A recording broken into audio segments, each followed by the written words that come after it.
जुनून से और इश्क से मिलती है आजादी।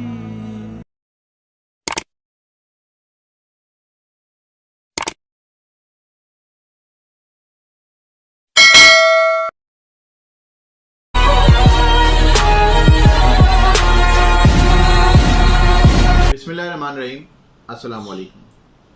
जैसा कि नाज़रीन आपने देखा कि लास्ट एपिसोड में हमने ये सीखा कि किस तरह से हम अपने एहसास को अपने गोल के साथ अटैच करें तो हम इम्पॉसिबल का सफ़र पॉसिबल बना सकते हैं, उसमें फ़तह याब हो सकते हैं।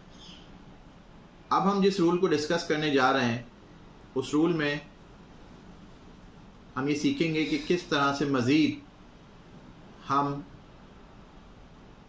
इम्पॉसिबल से पॉसिबल के सफ़र को आसान बना सकते हैं और उसमें फ़तह याब हो सकते हैं।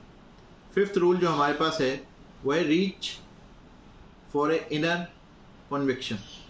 आम अल्फाजों में अगर आपको मैं बोलूं या समझाने की कोशिश करूं तो अंदरूनी यकीन पैदा करने की बात होती है, यानी अंदरूनी इनर सोल आपका जो है उसकी बात हो रही है कि अंदरूनी यकीन आपकी ज़ात में आपके गोल के लिए कितना है वो एक्सप्लोर करने की बात हो रही है। अगर इस चीज़ को मैं आसान अल्फाज में आपको समझाने की कोशिश करूं, जैसा कि हमने जो सीरीज़ ऑफ वीडियोज़ है हमारे उसमें हम सीखते हुए आ रहे हैं, हर एक पॉइंट हर एक रूल दूसरे रूल से मिला हुआ है, अटैच है। यानी एक स्टेप के बाद दूसरा स्टेप, दूसरे स्टेप के बाद तीसरा, तीसरे के बाद चौथा और चौथे के बाद हम इस पांचवें स्टेप पे यानी फिफ्थ स्टेप के ऊपर काम कर रहे हैं। इसमें सबसे पहले होता क्या है, इसमें सबसे पहले हमने डिस्कस किया कि जी हमारे दिमाग में इम्पॉसिबल को पॉसिबल करने के लिए जो थॉट्स आती हैं, जो सोच आती है, उसमें हम उसको फोकस करते हैं।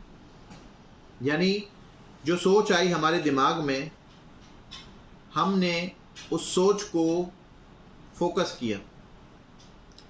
फोकस करने के बाद हमारे दिल में ये होप पैदा हुई, क्योंकि जब हम किसी चीज़ पे फोकस करते हैं तो ही हम उस चीज़ को करने के लिए आगे बढ़ने की हिम्मत पैदा करते हैं।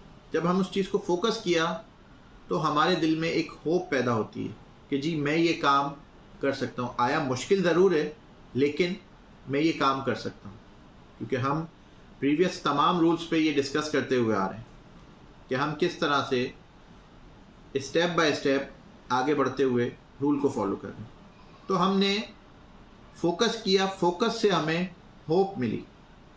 होप का मतलब उम्मीद कि हम इस चीज़ को कर सकते हैं, नामुमकिन को फ़तह याब कर सकते हैं। उसके बाद होप के बाद हमें इस चीज़ का यकीन भी होना चाहिए। यानी होप लेके हम आगे बढ़ें तो हमारे दिल में इस चीज़ का कॉन्फिडेंस होना चाहिए कि जो हम करने जा रहे हैं वो इनर कॉन्फिडेंस की बात हो रही है, अपनी ज़ात के अंदर कॉन्फिडेंस की बात हो रही है। अल्लाह की ज़ात पे जो यकीन है वो है फेथ, उसका भी डिस्कस हम आगे चल के करते हैं। लेकिन अभी जो बात हो रही है वो इनर डिस्कशन की बात हो रही है, अपने आप के अंदर की बात हो रही है, जो आपके अपने अंदर की सोच। तो जब आपको ये यकीन होता है कि मैं इस होप को कॉन्फिडेंस के साथ आगे लेके चलूँगा और यकीन रखते हुए इस काम को करूँगा, तो इसमें कामयाबी हासिल होगी। तो होप के साथ पहला फोकस था, फोकस के साथ आपको होप चाहिए होती है, होप के साथ आपको कॉन्फिडेंस भी चाहिए होती है। कॉन्फिडेंस के बाद आपका जो स्टेप है वो है ट्रस्ट। ट्रस्ट बेसिकली हम रिलेशनशिप में इस्तेमाल करते हैं, लेकिन यहाँ पे ट्रस्ट का मकसद ये है कि हम अपने कॉन्फिडेंस पे ट्रस्ट कर रहे हैं कि हाँ हम जो कर रहे हैं वो यकीनन पूरा होगा। कॉन्फिडेंस आगे जाके ट्रस्ट में तब्दील होता है और ट्रस्ट आगे जाके फेथ में। फेथ के बारे में हमने लास्ट वीडियो में बड़ी डिटेल डिस्कशन की है कि अल्लाह की ज़ात पे यकीन मौका, कामिल यकीन, वो फेथ कहलाता है। तो फेथ आपकी लाइफ में होगा।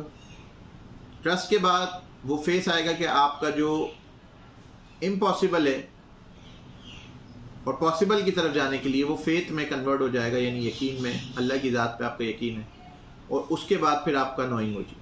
नोइंग आपकी एंड प्रोडक्ट है, जहाँ पे आपको वो स्टेप कह लें, वो खुशी कह लें, वो तरक्की कह लें, जो आपको इम्पॉसिबल से पॉसिबल में जाने के लिए मिल जाएगी। इसी बात को मज़ीद आगे बढ़ाते हुए एक और बात मैं इसमें ऐड करना चाहूँगा, यानी जब हम अपने इनर सोल की बात कर रहे हैं, अपनी रूह की बात कर रहे हैं, तो यहाँ पे इस रूल में हमें ये भी बताया जाता है कि हमें खुदी होनी चाहिए। खुदी से मुराद ये है कि हम, जैसे कि हमने पिछले रूल में देखा कि हमें ऑटो ट्यूनिंग हमारी होनी चाहिए, सेल्फ रेक्टिफिकेशन हमारे अंदर होनी चाहिए। यहाँ पे खुदी का मतलब ये है कि हम जो सोच रहे हैं करना तो हमें है, लेकिन यकीन अल्लाह की ज़ात पे। मेहनत हमारी है, लेकिन यकीन अल्लाह की ज़ात का है कि हम ये चीज़ कर रहे हैं और इसका एंड रिज़ल्ट अल्लाह की ज़ात देने वाली। तो कोशिश करें अपनी लाइफ में फोकस करें, कॉन्फिडेंस लाएं, ट्रस्टेबिलिटी लाएं, फेथ लाएं, और आप उसके बाद नोइंग का अमल, यानी एंड प्रोडक्ट या एक्शन का अमल जो है वो तय करेंगे। उम्मीद है कि आप जहाँ होंगे लोगों के लिए खैर और आसानी बांट रहे होंगे। अल्लाह ताला से दुआ है कि अल्लाह ताला हम सबको नेक अमाल करने और अमल करने की तौफीक अता फरमाए।